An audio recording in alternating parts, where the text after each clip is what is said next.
I was concerned when I thought about going into private practice, as far as what if I get sick, who is going to call for me? In an agency, you have someone often who will give a call for you if you can't make it.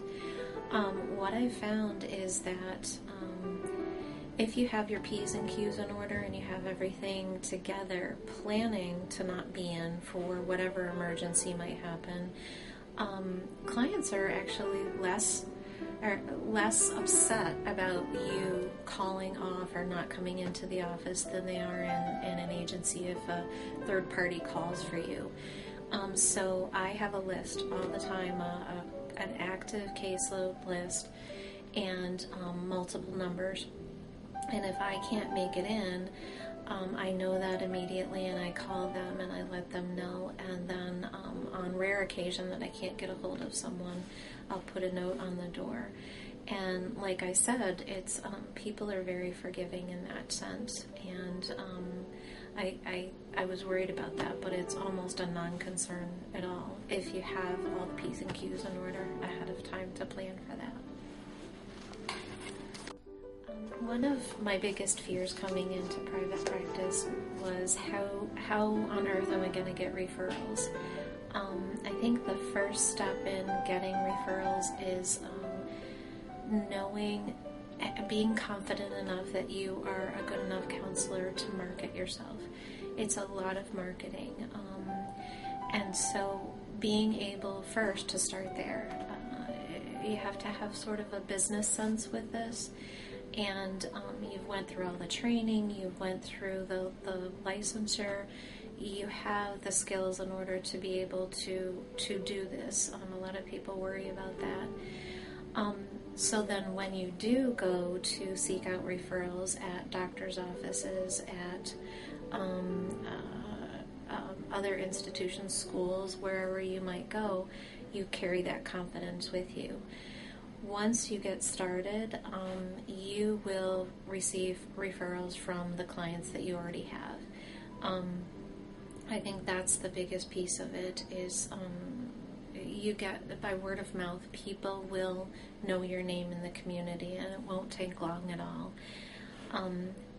Look to your specialty areas. If you have a particular place, a particular specialty area, and you know of an agency where most of your clients would come from, go and drop off brochures to them. Get your name out in the community.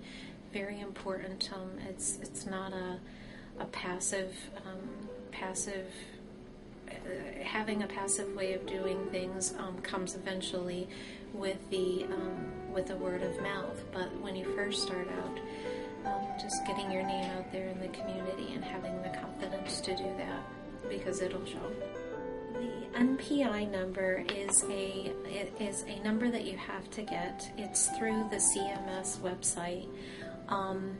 It's for people if they take insurances, but I highly recommend, even if you don't think you're going to be taking insurances, to get the NPI number, just in case in the future you want to bill through insurances. But it is a number, it's a National Providers Identifier, and your number is unique to you, and it identifies you in the system as being that particular provider. And it's very important. Oftentimes people will ask you for the NPI number, and you have to have it, and you can go through the CMS website for that. The type of office equipment that you want comes in two categories, one for yourself and one for the client. The things that you will need for yourself, laptop, filing system, a locking cabinet, the software to be able to hold all of your case notes and do everything electronically, receipt book, pens, pencils, clipboard, your DSM-4, the Merck manual, prescription book. But then there's an element of the office equipment that you will need for your client. It's your decor. One of my most favorite sayings from my clients is that they miss my big comfy couch. They will become attached to the couch, the chairs will have a system. It's comforting for them. And so a decor that's very comforting and very much relaxing for them is something that you want to think about. You want to think about how to invite your folks in, because they look forward to that. They identify with your office as being a place of comfort and a safe place. If a claim doesn't go through the first time, what you want to do is make sure that you read the instructions that the insurance gives you.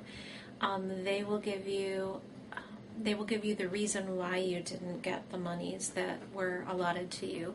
And it's really important to make sure that you read the explanations and get it back to them in a timely manner, because they're always looking for a deadline, and you have to get those in. So some of these are very long, and you have to sort through the explanations, but it's really important to resubmit and do exactly what they say. Sometimes you won't even realize that one piece is missing, like you don't have a doctor on it, or you have the name misspelled wrong. So it's really important to take a look at why they're telling you that you don't get your monies, and then resubmit as soon as you can.